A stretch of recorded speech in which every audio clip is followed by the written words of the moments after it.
Na montagem, cada etapa do trabalho é fundamental para o resultado final, e cada uma delas só começa quando a anterior tiver terminado. É como se fosse uma linha de montagem industrial. Existe uma sequência lógica na montagem do drywall.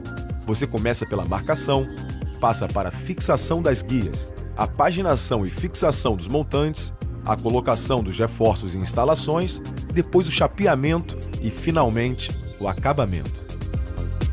Como o sistema drywall oferece diversos tipos de paredes, optamos por uma parede de estrutura simples para exemplificar todo o processo de montagem. Nossa primeira etapa, então, é a marcação das paredes. Para fazer a marcação das paredes, você deve consultar o projeto.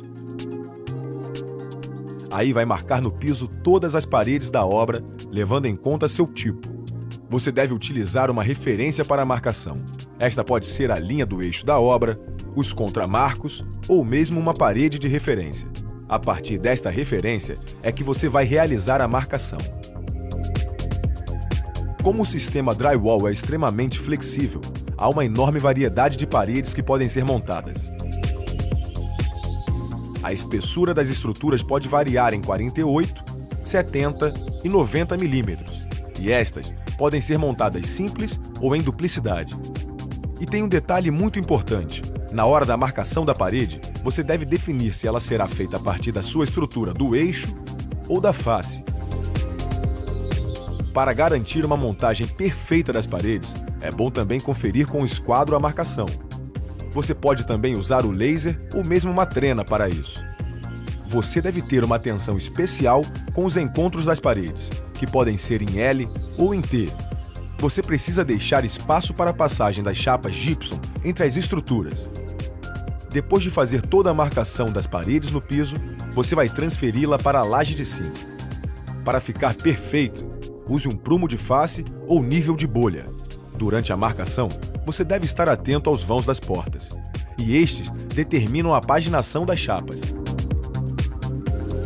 Ao marcar o vão da porta, é importante considerar como elas serão fixadas e sua medida final, incluindo os batentes. Se a porta for fixada com espuma de expansão, além da medida da folha da porta e dos batentes, você deve deixar 1,5 cm para aplicação da espuma. Antes de cortar as guias, o melhor a fazer é tirar todas as medidas das marcações que você fez no piso. Assim, vai ter as guias nas medidas exatas das paredes. Algumas dessas medidas precisam ser alteradas por causa da execução da montagem. É o caso dos vãos das portas, por exemplo. Você deve somar aproximadamente mais 20 centímetros em cada lado do vão, para poder depois reforçar a fixação dos montantes ao lado da porta. Depois você marca esses 20 centímetros em cada lado da porta e corta as duas abas em meia esquadria. Aí é só dobrar a guia em 90 graus, local onde será colocado o montante ao lado da porta. Tire os excessos das abas para evitar a sua sobreposição e o efeito mola. Antes de começar a fixação das guias, você deve resolver como vai fazê-la. Se com parafuso e bucha, pregos de aço ou fixação a pólvora, por exemplo. Para isso, é preciso levar em consideração o substrato. A fixação nas guias deve ser feita no máximo a 5 centímetros de suas extremidades e a um intervalo no máximo de 60 centímetros entre as outras fixações. Faça a fixação de forma que os pontos fiquem desencontrados. Se você precisar emendar as guias, basta encostá-las de topo. Nunca sobreponha as guias. Se você quiser melhorar ainda mais o resultado, cole nas guias inferiores e superiores uma banda acústica e em todo o contorno da parede. Vale lembrar que nos vãos das portas você deve fazer a dobra de 20 centímetros nas guias. Depois de fixar as guias, chegou a vez dos montantes. Esse é um momento fundamental no trabalho de montagem das paredes. A altura da parede é que determina a medida do montante. Se a parede ficar entre o piso e a laje, é preciso dar uma folga de cerca de 5 milímetros na medida do montante. Se precisar fazer alguma emenda, preste atenção. Vire os dois montantes de frente, encaixe-os com um transpasse mínimo de 30 centímetros e fixe-os pelas abas usando 3 parafusos LA 9,5 milímetros nos dois lados. Você pode fazer ainda a emenda de outra maneira. Coloque os dois montantes de topo, sobreponha um pedaço de guia de 60 centímetros e fixe-o com 6 parafusos LA 9,5 milímetros de cada lado. Agora preste atenção. Nenhuma emenda deve ficar alinhada. Na hora de fixar os montantes com as emendas, inverta sempre suas posições, para cima e para baixo, fazendo um zigue-zague. Antes de fixar os montantes, é importante saber como posicioná-los. Escolha um lado, meça e marque a posição de cada um deles no máximo a cada 60 centímetros entre os eixos. Uma dica importante: ao iniciar a paginação, você deve verificar o prumo da parede que serve de referência para o início da paginação.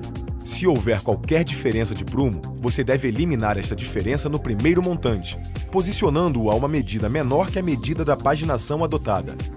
Esse intervalo entre os montantes deve ser respeitado para garantir a resistência da parede, mas em alguns casos, essa distância terá que ser menor, variando entre 60, 40, 30 e 20 centímetros, sempre números múltiplos de 1,20 m, que é a largura das chapas. Nas paredes com vãos de portas, o início da paginação dos montantes será determinado pela posição das portas. Isso porque não pode haver emendas de chapas no alinhamento dos batentes. Dessa forma, você elimina a possibilidade de trincas. Os montantes determinam a paginação das chapas. Posicione os montantes virados de boca para o início da paginação, todos no mesmo sentido.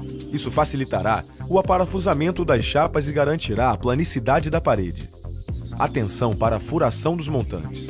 Ela deve estar alinhada. Posicione os furos que ficam a 20 centímetros da borda para o piso.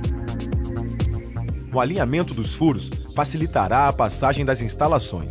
O montante deve ser colocado dentro das guias inferior e superior, com a folga de cerca de 5 mm ajustada. Aí é só fixá-lo, unindo suas abas às abas das guias dos dois lados. A fixação dos montantes deve ser feita às guias do piso e às da laje em ambos os lados. Esta pode ser feita com parafusos LA 9,5 mm ou com alicate prendedor de perfil. Nos montantes das extremidades das paredes, onde existir suporte, a fixação deve ser feita no máximo a 60 centímetros. Para o melhor resultado, aplique a banda acústica. É bom lembrar aqui que existem duas maneiras de se fazer um montante duplo. Para paredes com grandes alturas, o melhor é colocar dois montantes virados de costas um para o outro e aparafusá-los a cada 40 centímetros com parafusos LA 9,5 mm. Já para os casos de montantes para reforço, usados por exemplo para fixação de mãos francesas, o melhor é utilizar os montantes tubulares. Nos casos em que a fixação dos batentes da porta for feita com espuma de expansão, basta utilizar os montantes duplos acoplados. A fixação dos montantes da porta não é feita pelas abas, e sim pela dobra da guia, que sobrepõe os montantes. Você vai aparafusar a alma da guia na do montante usando parafusos LA 9,5 mm que vão formar um triângulo. Agora atenção! A estrutura da bandeira da porta é formada por uma guia que marca a altura da porta e por um montante fixado à guia, que depois servirá de amarração para as chapas gypsum. Primeiro, prepare uma guia com a medida do vão da porta, acrescentando a ela mais 40 centímetros. Corte as abas das guias dos dois lados com 20 centímetros cada uma e dobre os cortes. Com a guia pronta, tomando cuidado com o nível e com a folga entre o batente e o montante, fixe-a usando a triangulação com os parafusos LA 9,5 mm nos dois lados do batente da porta. Depois é só colocar o montante entre a guia superior e a guia da bandeira. Este montante deve seguir a paginação da parede e fixá-lo. Bom, com a colocação das guias e dos montantes, a estrutura da parede está pronta. Vamos direto para o chapeamento. Uma vez que as chapas já tenham sido determinadas em função do projeto, antes de começar o chapeamento, você deve conferir a paginação dos montantes. Lembre-se que as chapas precisam ter 1 centímetro a menos que a altura da parede para facilitar o acabamento. Primeiro, marque a medida desejada e, com a ajuda de uma régua, corte o cartão da face da chapa. Normalmente, você usa um estilete para isso. Depois, pressione a chapa neste local para conseguir quebrá-la. Aí, é só terminar cortando o cartão do verso da chapa. Se o corte ficar irregular, use uma plana de superfície para acertar a massa e uma lixa número 60 para tirar as rebarbas do cartão. Com as chapas cortadas, você está pronto para fazer o chapeamento. Nas paredes, as chapas gypsum são preferencialmente colocadas na vertical. As chapas devem ser apoiadas nos montantes e encostadas no suporte superior. Aquela folga de 1 centímetro que citamos anteriormente deve ser posicionada junto ao piso. Tenha o cuidado de deixar a face da chapa, o lado onde fica o rebaixo, voltada para a parte externa da parede. O aparafusamento da chapa deve ser feito em todo o seu contorno, com os parafusos a 1 centímetro da borda. A distância entre os parafusos deve ser de 25 a 30 centímetros. Nas pontas, você deve colocar os parafusos formando um triângulo a uma distância de 5 centímetros das bordas. Nunca coloque parafusos nas pontas das bordas. Mas atenção! Quando a parede receber mais de uma camada de chapas, o espaço entre os parafusos da primeira delas deve ser de 60 centímetros. Já a chapa que vem sobre ela deve ser aparafusada normalmente, ou seja, com os parafusos a uma distância de 25 a 30 centímetros. É preciso ter cuidado também com a profundidade dos parafusos. A medida ideal é de cerca de 1 milímetro em relação à superfície. Outra boa dica para você é usar sempre o limitador na parafusadeira. Assim, você facilita o aparafusamento, garante a fixação da chapa e melhora a qualidade do serviço. Se a parede que você estiver fazendo só tiver uma camada de chapa, o parafuso ideal é o TA de 25 milímetros. Mas se ela receber 2 camadas de chapa, o parafuso indicado é o TA de 25 milímetros para a primeira camada e o TA de 35 milímetros para a segunda. Assim como as guias e os montantes, as chapas também podem ser emendadas. E neste caso também, as juntas formadas pelas emendas não podem coincidir no alinhamento, nos lados opostos da parede e na sobreposição das chapas. As juntas horizontais formadas pelo topo das chapas também devem ser desencontradas. Terminado o chapeamento de um lado da parede, você vai ter que concluir as instalações previstas no projeto antes de fechá-la. Depois, o fechamento deve ser feito da forma que acabamos de mostrar. E lembre-se, mais uma vez, de tomar cuidado de desencontrar as juntas. Aqui, você vai precisar trabalhar com excelentes produtos para garantir uma finalização de qualidade. Por isso, use somente a massa de rejunte Gypsum e a fita para tratamento Gypsum JT. Todos os passos para o preparo da massa Gypsum 90, como proporção de água e pó, estão descritos na embalagem. O importante é que você sempre use água e recipientes limpos para a mistura. Primeiro, coloque a água no recipiente. Polvilhe sobre a água a quantidade de pó indicada, de maneira que ela fique com 2 dedos além da superfície. Espere alguns minutos até a massa hidratar. Com um batedor fixado a uma furadeira ou com uma espátula, misture a massa por uns 2 minutos até ela ficar lisa, sem pelotes. Para verificar o ponto ideal da massa, basta colocar um pouco numa desempenadeira e virá-la de cabeça para baixo. Se a massa não cair, é porque está no ponto certo e pode ser aplicada. O processo de acabamento deve seguir uma sequência. Primeiro você trata as juntas rebaixadas, depois as do topo, os encontros em ângulo e, por fim, a cabeça dos parafusos. Desta forma, eliminamos a possibilidade de sobrepormos acabamentos e criarmos volume nas juntas. O acabamento é feito em 3 demãos. Você vai precisar de uma espátula e de uma desempenadeira. Você se recorda do 1 centímetro de folga no pé da parede? Pois bem, antes de aplicar a primeira demão do acabamento, a folga deve ser calafetada. A primeira demão é chamada de massa, fita, massa. Isso porque você aplica uma camada grossa de massa em toda a junta, com o cuidado de preencher o vão entre as chapas. Depois coloca a fita JT com o lado da saliência dobrada, o que fica para fora do rolo, voltado para a massa. Com a desempenadeira, você segura a fita e com a espátula retira o excesso de massa. Aperte bem a fita para ela não ficar com bolhas, vazios ou enrugamentos. O excesso de massa retirado você pode usar para cobrir a fita para ela não descolar. No mesmo instante que retirar o excesso, você deve recobrir a fita com massa enquanto estiver úmida. Após a secagem da massa da primeira demão, que dura em torno de 40 minutos, você vai aplicar a segunda demão, que pode ser a última, dependendo do nível da junta quando a massa estiver seca. Se a segunda demão ainda não apresentar a qualidade de acabamento desejada ou não tiver sido suficiente para regularizar a superfície entre as chapas, aplique a terceira demão de massa, sempre após a secagem da mão anterior. Nessa terceira demão, você poderá usar uma massa mais fluida para conseguir um acabamento mais fino.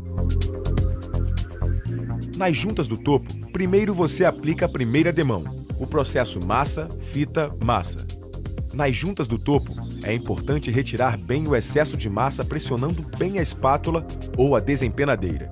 Depois, você vai aplicar a segunda demão de massa com a desempenadeira posicionada a partir da borda da junta em ambos os lados, abrindo a junta em 60 centímetros de largura. Para finalizar, a terceira demão é obrigatória. Lembre-se de aguardar o tempo de secagem entre as demãos. Nos ângulos internos das paredes, você também pode aplicar as 3 demãos, só que a fita aplicada na primeira demão deve ser dobrada no ângulo da parede. Já nos ângulos externos de 90 graus, em vez da fita JT, você vai usar uma cantoneira de reforço ou uma fita CT de papel reforçado com metal. Se os ângulos tiverem mais ou menos de 90 graus, use sempre a fita CT, que tem uma banda metálica de cada lado do vinco. A aplicação das demãos de massa é a mesma. Nos parafusos, aplique 2 demãos de massa em X. Mais uma dica: na mesma sequência que explicamos o processo de acabamento, este deve ser realizado nas paredes e forros. Quando a parede tiver mais de uma camada de chapas, as juntas das chapas de dentro devem receber pelo menos uma demão de massa de rejunte. A chapa que fica aparente recebe as 3 demãos com a aplicação da fita. Com a etapa de acabamento concluída e seca, a parede está pronta para receber o acabamento final, como pintura, textura, cerâmica, entre outros. O sistema Drywall oferece outros diferentes tipos de paredes, como a parede com estrutura dupla, a parede acústica, a parede curva, entre outras. Suas montagens são um pouco diferentes do que você viu até agora. Porém, as regras para a montagem de paredes são as mesmas. Você deve sempre verificar o projeto com atenção antes de iniciar a montagem.